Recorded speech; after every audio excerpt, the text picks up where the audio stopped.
Ayan, hello po sa ating lahat. Kumusta? I hope nasa mabuti po kayong kalagayan. So, ang topic po natin, ano yung mga taong pinapangunahan at inaabuso ang kabaitan ng isang tao, hindi nire-respeto ito. Yung iba ay hindi nga po naniniwala sa salitang karma. Kasi yung karma daw po ay nasa buktot ng kalabaw. So, alam naman po nating lahat, na digital na po ngayon ang karma. Although, hindi man agad nakakarmahin ka, hindi na sili na aanghang agad, on process pa rin po yan. Kumbaga, kapag inabuso mo ang tao, sige, abusuhin mo ng abusuhin. Kahit alam po niya na inaabuso po siya, still andyan pa rin po yung paglingap niya. Kagaya ng ginawa ni Kalingap Rob sa kanyang live na hindi niya po natiis ang pag-aabuso at panguna nga po sa kanya. Ayun,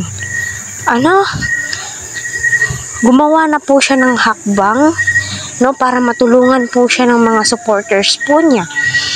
Ang hakbang na alam niya ay ipapamass report ito. So napakahirap din po Alam naman po natin yung hirap at pagod ng mga scouters.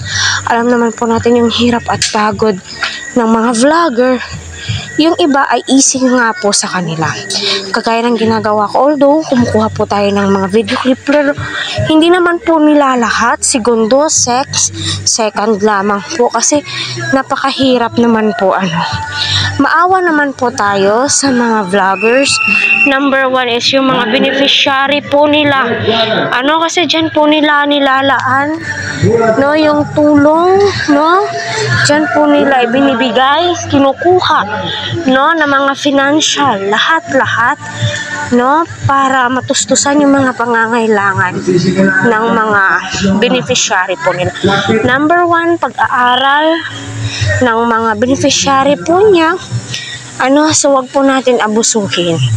Kasi yung iba, hindi nga po naniniwala sa karma, sa salitang karma. Kasi wala daw pong karma.